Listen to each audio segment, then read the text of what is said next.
in a world where one man reigns supreme above all other artists. How can weak, plebeian artists like us dare compete?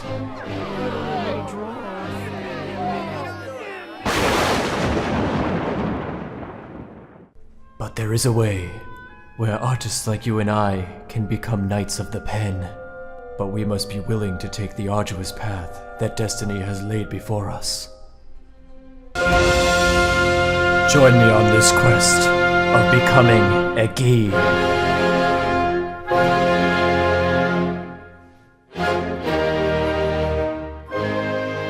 Oh, hello, traveler. You look weary. Welcome. Come. I am Ye Olden Day James. Let me share with you the secrets of becoming like the master Kim Jung Gi. Alright, I don't think I have the patience to stay in character. So the first thing we're going to need to be able to do is place our basic forms anywhere in perspective. This is a great exercise that I do. I basically take a cube and rotate it step by step until I reach 180 degrees. Notice that as we turn the cube to the right, that left face starts to show.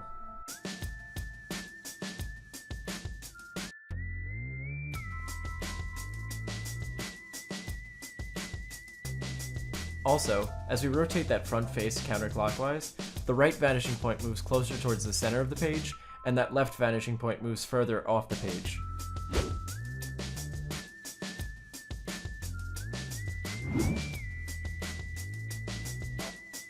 It's good to get a sense of doing this without a grid, so that way you're not reliant on it anytime you have vanishing points that are off the page.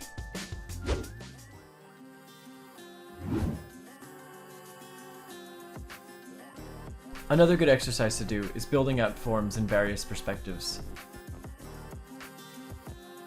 These ones are all somewhat arbitrary, but you could be a little bit more directed with your practice. You can also modify these forms, like turning this rectangular prism into a wedge, or rounding out the edges, like I'm doing here.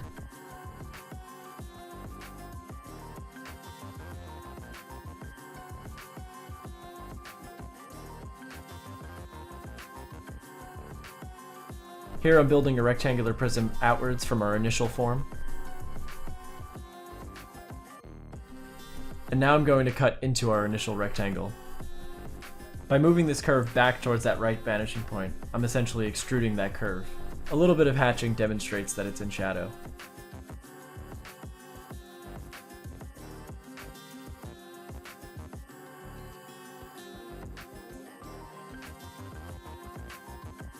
Now I'll do another example, where the object lies both above and below the horizon line. These next few forms are a little bit arbitrary, but sometimes it's good just to get your mind moving. Now I'm going to cut away a cube from this far corner. I draw in really light guidelines, and then emphasize the silhouette with a heavier line weight. Here I can round out the edges by using a heavier line weight than I did with the initial prism.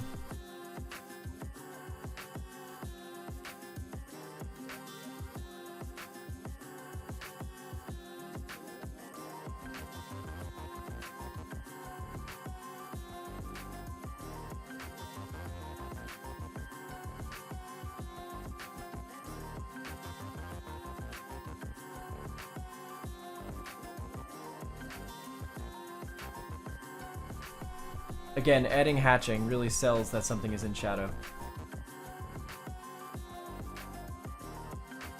This next form is going to be above the horizon line, so we're looking up at it.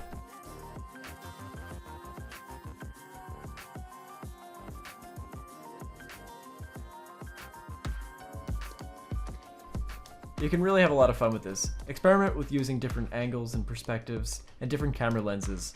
I'll go more in depth into camera lenses in the next lesson, but just be aware that you can replicate the effects of different focal lengths by modifying where your vanishing points are.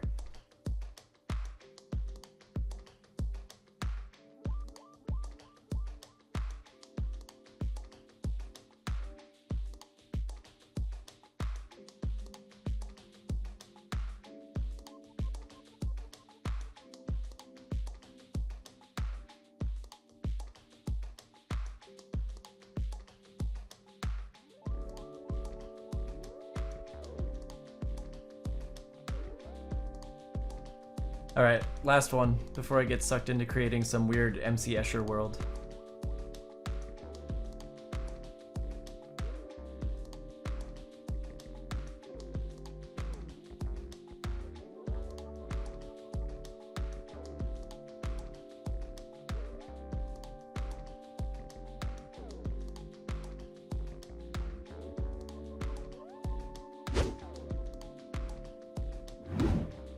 So now I'm going to show you how we can break down objects from real life into geometric forms in order to manipulate them in perspective a little bit easier.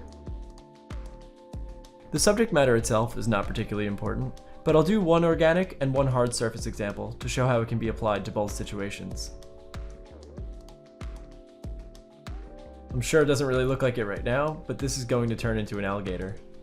Try to use a little intuition when doing this. I'm taking a look at a reference photo of an alligator and breaking down its major forms into rectangular prisms.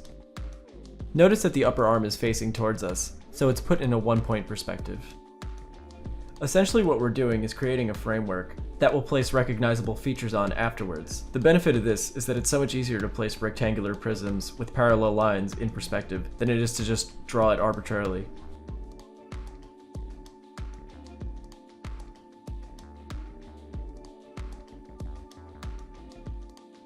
We can take these same squared forms in perspective and round them out, which will make it that much more recognizable as our subject matter. I use a combination of center lines and wrapping lines to help identify the form and place it in perspective. It's essentially the same thing as the previous step, except now I'm expressing everything as curves and cylinders. There are several benefits to this type of study. For one, you become familiar with the frame of a particular subject, so that when you decide to draw it again, you simply need to place your block out in a different pose.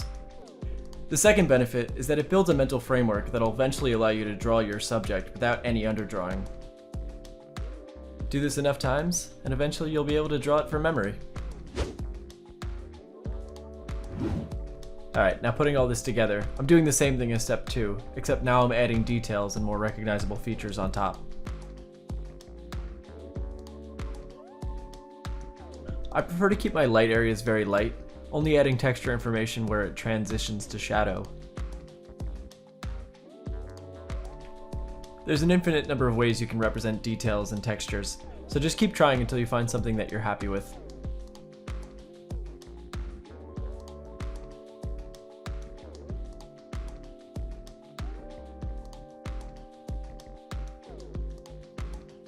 Now I'm just going to do the same thing again, but with its head.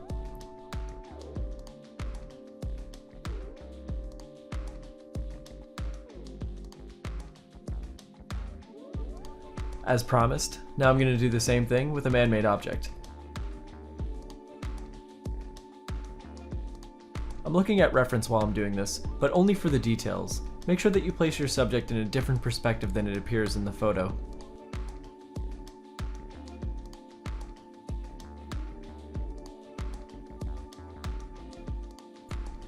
As you begin to place in the final details and use a heavier line weight, those working lines underneath will start to vanish, since our brains naturally give priority to the more bold and defined lines.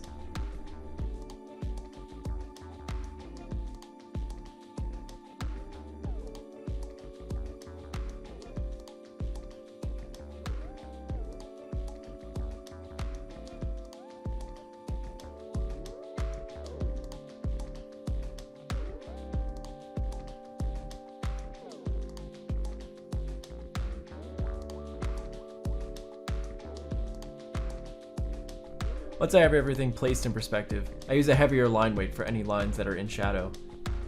Then to really push the contrast, I start blacking things out with a Sharpie, or a brush pen if you have that.